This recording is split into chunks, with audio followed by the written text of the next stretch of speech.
Hello बच्चा party. आज हम करेंगे हिंदी व्याकरण का नेक्स्ट चैप्टर। और नेक्स्ट चैप्टर कौन सा है हमारा? समास यानी कंपाउंड। इन्हें हम इंग्लिश में कंपाउंड वर्ड भी कहते हैं, यानी समासिक शब्द कंपाउंड। इन इंग्लिश क्या? कंपाउंड। और हिंदी हम क्या कहेंगे? समास। इसके बारे में आज हम पढ़ेंगे।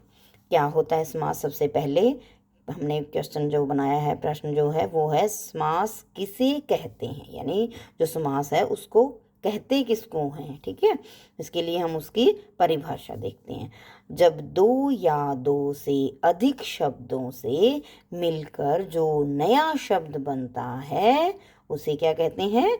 समास कहते हैं। इन शब्दों को समासिक शब्द भी कहा जाता है। जैसे मैंने बोला ना कंपाउंड वर्ड, तो उसको हम क्या कहते हैं? समासिक शब्द भी कहा जाता है। जैसे रसोई जमा घर, तो इससे जो शब्द बना वो क्या है? रसोई घर। और इसका भी मीनिंग है। ठीक है, इसको जो रसोई है, जो पहला शब्द है, उसे हम बोलते हैं पूर्व पद। और दूसरे शब्द को यानी कि घर, यहाँ इसमें रसोई और घर, रसोई क्या है? पूर्व पद है। और घर क्या है? उत्तर पद है। राजपुत्र, राजपुत्र। ठीक है, राज जमा पुत्र को क्या बनाएंगे? राजपुत्र। तो इनको इकट्ठा करने से जो शब्द बना वो क्या बना? पूरा समास यानी समासिक शब्द। अब आपको समझ आया कि समास किसे कहते हैं? नेक्स्ट है समास शब्द का अर्थ क्या है। इसको जब हम अलग अलग करते हैं तो उसका मीनिंग क्या निकलता है, उसका अर्थ क्या होता है।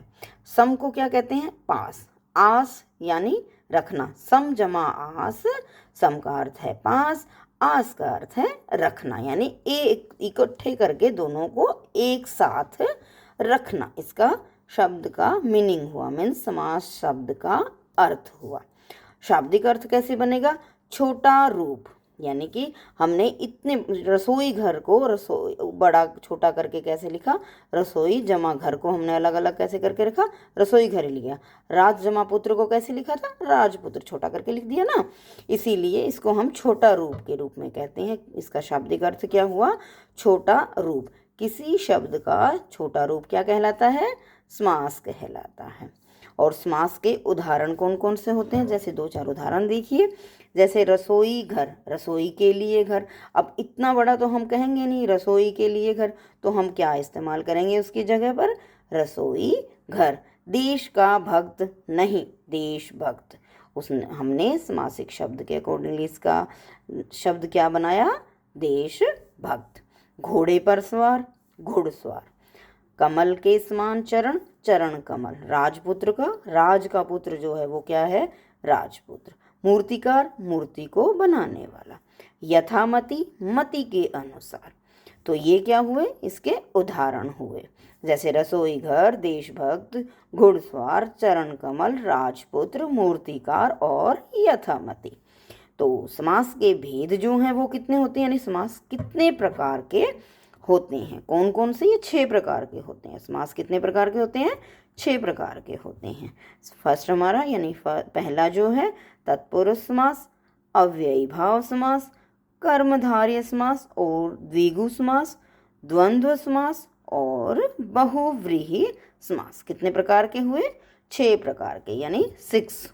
ओके, तो आज की वीडियो में हमने किया समास, यानी समास किसे कहते हैं, समास शब्द का अर्थ क्या है, इसका शाब्दिक अर्थ यानी, और समास के उदाहरण हैं और समास के भेद है।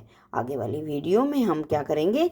इन सभी के जो प्रकार हैं, यानी तत्पुरुष समास, अव्ययी भाव समास, कर्मधारय समास, द्विगु समास, द्वंद्व समास और बहुव्रीहि समास के हम रूपों को अच्छी तरह से एग्जाम्पल के तहत इनको एक्सप्लेन करेंगे। तो आज की वीडियो में हमने किया हिंदी व्याकरण का नेक्स्ट चैप्टर जो है समास। ओके, तो आज की वीडियो में इतना ही। मिलते हैं नेक्स्ट वीडियो में इन्हीं के समास जो इनके भाग जो हैं इनको कंप्लीट करने के लिए।